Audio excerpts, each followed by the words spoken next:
But if I'm like a guy that's an advisor and I'm sitting there, on the inside and we're having conversations, we're chopping it up. We don't have that kind of a relationship. We're just starting a relationship the last, 3-4 months that we started. I probably would do a couple research, data. We just talked about data a few minutes ago. My step number one will be the following, and I think there's a way of doing this.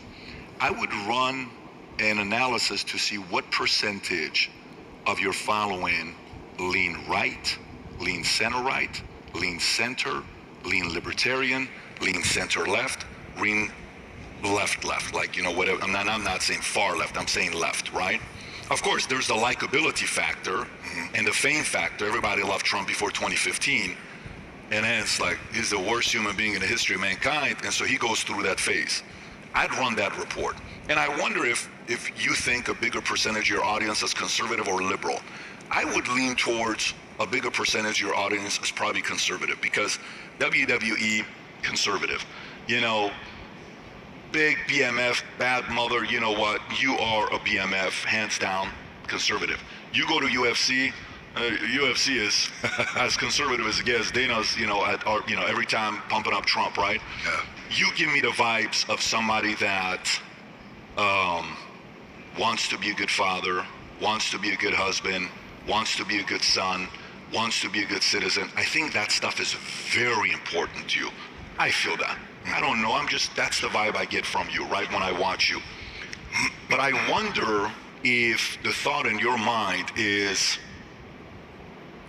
that if I get into this space, the amount of, you have to take positions. You didn't take positions. You're like, great, this, that. Those are nice, valuable, positive listening, all that's great. But if you do run, you have to say if you're pro this or anti this. If you run, you have to be, we're doing this or we're not doing this. If you run, there's a thought of, dude, I don't want to effing mess with that at all. That's exactly why I don't ever want to get into politics. Because it's very different than Rocky sucks.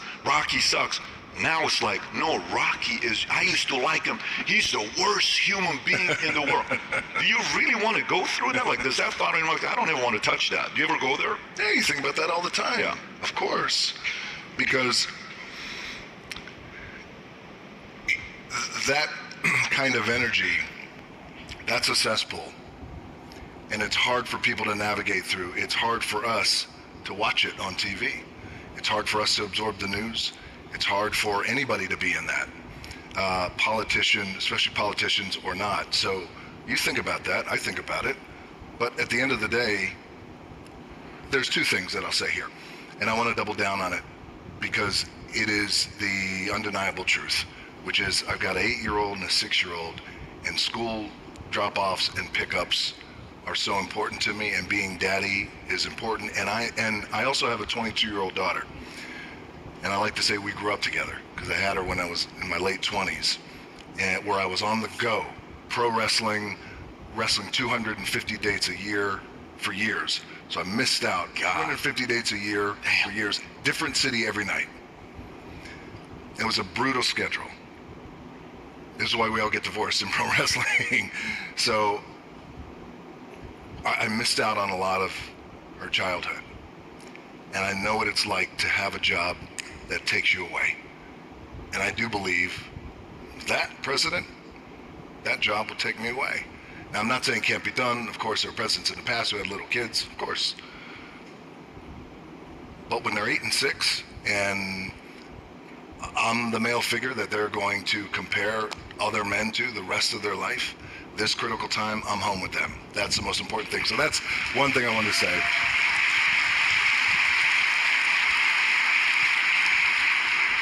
Just to underscore that, but the part that you just brought up about that stuff that you think about, of course you think about it, because it's hard to navigate your way through it, because it's so venomous, and it's so declarative, and it's so, this is the right way, that's the wrong way, you're wrong, we're right, don't talk to us. I'm aware of it, like we're all aware of it, but it doesn't scare me, and I think that's the important thing. Awesome. No, it shouldn't. That's very good to know, bro. No, that doesn't scare me. Respect. Yeah, because I think it's going to come and it'll be overnight. Yeah. And when it does, I'd like to see you run one day. I'd be curious to know what you're going to run on. I'd be curious to know what levels you're going to be run on. I would encourage you to run that analytics on your audience and kind of feel how they view you. I don't think it's going to be hard to do. You just got to hire a couple BI, $100,000, $200,000 a year people to do that. You probably already have that on your team, and you can kind of put that on the back of your head that if you ever go, you know, what things will that happen. Would I appreciate you taking these questions? I know it's not the most comfortable questions to take because you're still in the game, you're still in the arena.